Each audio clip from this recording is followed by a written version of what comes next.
안녕하세요. 7월 셋째 주 하나님이 세우셨어요 라는 제목으로 오늘 선지학교는 디모데후서 1장 9절에서 10절을 살펴보겠습니다.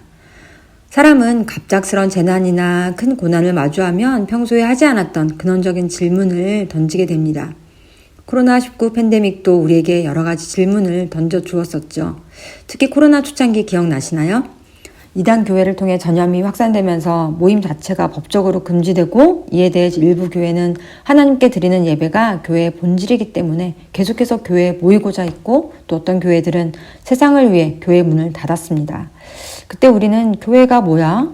대체 예배가 뭐지? 라는 이런 질문들을 하게 되었던 것 같습니다. 우리 선생님들은 교회가 뭐라고 생각하시나요? 이제 코로나가 끝났으니 이런 질문들은 필요 없을까요? 그러나 교회에 대한 생각은 교회를 대하는 우리의 태도에 큰 영향을 줍니다. 새해가 되어서 우리 4살이 된 아이들과 부모님들이 유아부에 올 때 어떤가요? 대부분의 아이들은 부모님과 떨어지기 싫어하죠. 네, 통곡이 벽이 생기죠. 선생님이나 유아부가 무서운 게 아니라 엄마 아빠와 떨어진다는 것 자체가 얼마나 무섭겠어요. 그런 아이를 떼어놓는 엄마도 절대 편안할 수 없습니다. 모두에게 획일적으로 적용할 건 아니지만 엄마 아빠가 아이를 덜 사랑해서 세상이 떠나갈 듯 우러제치는 아이들을 매정하게 두고 유아부실을 떠나거나 더 사랑해서 아이와 못 떨어지는 게 아니라, 사실 교회나 예배를 어떻게 생각하느냐에 따라서 엄마 아빠의 반응이 달라지더라고요. 그때 우는 아이가 안쓰러워서, 혹은 아이가 다른 사람들에게 민폐를 끼칠까봐 여러 이유로 다시 데리고 가려는 엄마 아빠들한테 저는 예배가 무엇인지 상기시켜 드리거든요. 그러면 대부분 부모님들은 좀 가슴이 아파도 아이를 떼어놓고 가시더라고요. 그리고 2, 3주 후면 아이들 너무나 잘 적응하죠. 교회를 어떻게 생각하느냐에 따라서 엄마 아빠가 교회에 오시는 마음과 태도가 달라지는 것을 볼 수 있었던 것 같아요. 이제 부모님으로부터 떨어져서 하나님 앞에 단독자로 예배자의 삶을 시작하는 우리 예꼬들에게 교회가 무엇인지 제대로 알려주는 일은 그래서 중요한 것 같습니다. 오늘 우리가 다룰 본문은 바울이 디모데에게 보내는 편지의 앞부분이죠. 언제 순교를 당할지 모르는 상황에서 영적 아들인 디모데에게 빨리 오라고 바울이 보내는 편지입니다. 후반부에 보면 바울은 이제 하나님 앞에 갈 날이 얼마 남지 않았다는 걸 눈치챈 것 같아요. 그래서 이 편지는 사역의 후계자였던 디모데에게 유언처럼 남긴 편지입니다. 그런데 바울은 지금 어디에서 편지를 보내나요? 바울은 로마 감옥에 갇혀 있습니다. 감옥은 절대 우리 생을 마감하고 싶은 그런 장소가 아니죠. 오늘 하루를 보낼 때도 우리는 평안히 잠자리에 들고 기분 좋게 일어나길 바라는데, 한 생을 마감하는 시점에 감옥에 갇혀 있다는 건 본인에게나 또 그를 아는 이들에게도 결코 유쾌한 상황이 아닌 것 같습니다. 하지만 감옥에 갇힌 바울은 우울해하지 않습니다. 바울은 자신의 고난을 부정하지도 않습니다. 하나님이 우리에게 주신 것은 두려워하는 마음이 아니요 오직 능력과 사랑과 절제하는 마음이니. 바울은 디모데의 두려움을 알고 그를 일으켜 세우죠. 더 나아가 바울은 디모데도 그 고난에 동참하도록 초대합니다. 나는 고생을 했지만 너는 고생시키고 싶지 않다. 이렇게 말씀하시는 부모님은 많이 봤지만 혹여 성장에 도움이 되니 잠시 고생하는 것도 나쁘지 않다고 말하는 이 정도가 아니라 자녀에게 너도 나처럼 고난받는 자리로 오라고 초대를 하다니요. 도대체 바울은 왜 이런 이야기를 하는 걸까요? 바울은 그 이유를 오늘 우리가 다루는 본문에서 설명합니다. 하나님이 우리를 구원하사 거룩하신 소명으로 부르심은 우리의 행위대로 하심이 아니요 오직 자기의 뜻과 영원 전부터 그리스도 예수 안에서 우리에게 주신 은혜대로 하심이라.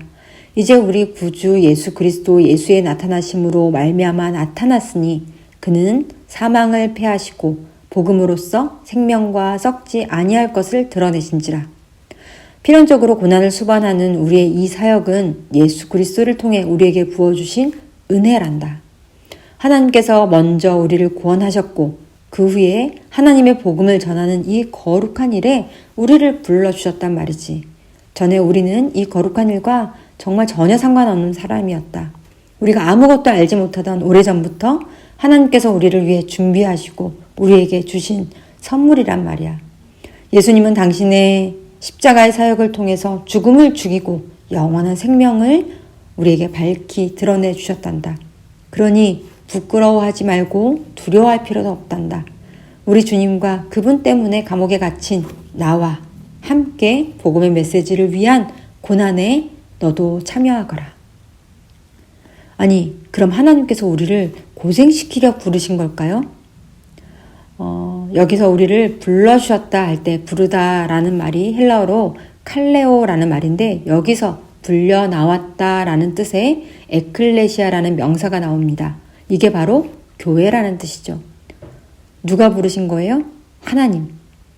교회는 나누고 교제하고 공동체를 만들고 교육시키고 선한 일을 하는 것, 다 좋은 일이죠.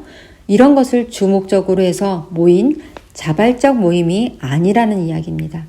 오히려 교회는 선택받고 구속받고 부름받고 의롭다 하심을 입고 영화롭게 되는 날까지 성화되는 사람들의 모임이라는 거죠.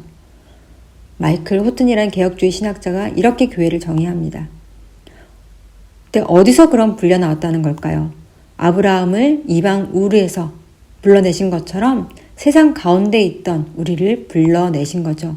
그래서 이 부르심은 일종의 스캔들, 엄청난 사건이 됩니다. 저도 아무도 믿지 않는 그런 불신 가정에서 자랐습니다.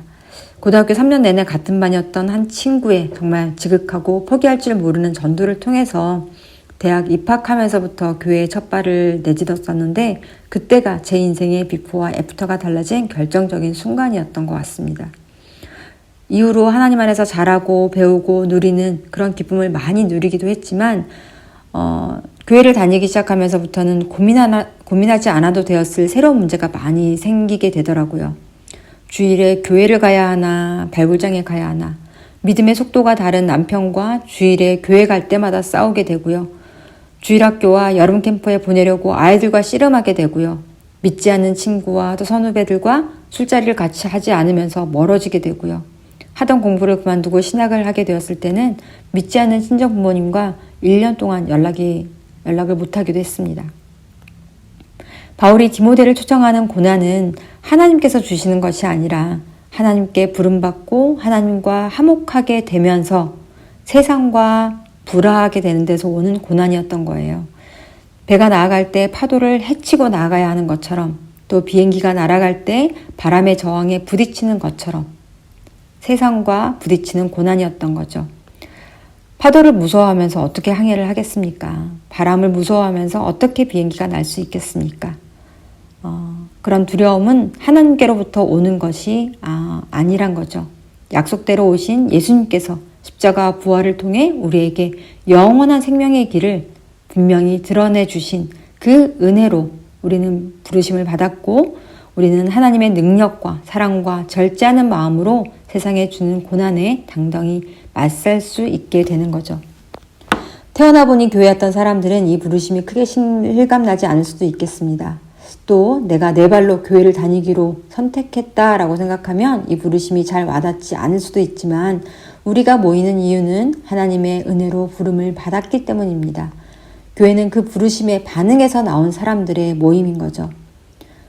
그래서 교회가 건강해서 교회가 잘 나가고 세상 사람들이 보기에도 참 자랑스럽기 때문이 아니라 교회의 그 시작이 우리 인간에게 있지 않고 하나님께 있다는 것, 이것이 교회의 중요한 본질입니다. 그래서 교회는 영광스럽고 그래서 교회는 건강해야 하고 주어진 본분을 다 해야 하는 거죠.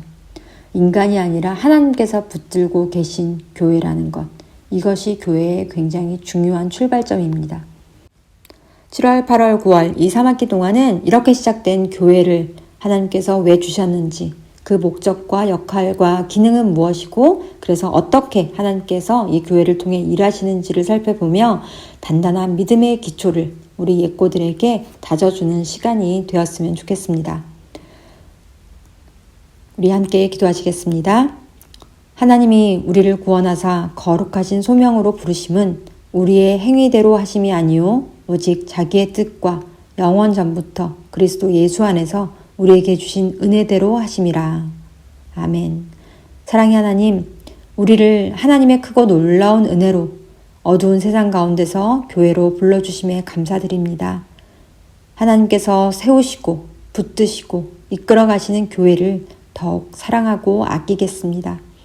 교회가 교회답게 되도록 애쓰는 우리 선생님들의 수고가 하나님께 기쁨과 영광이 되게 하옵소서. 이 모든 말씀 우리 구주 예수 그리스도의 이름으로 기도드립니다. 아멘.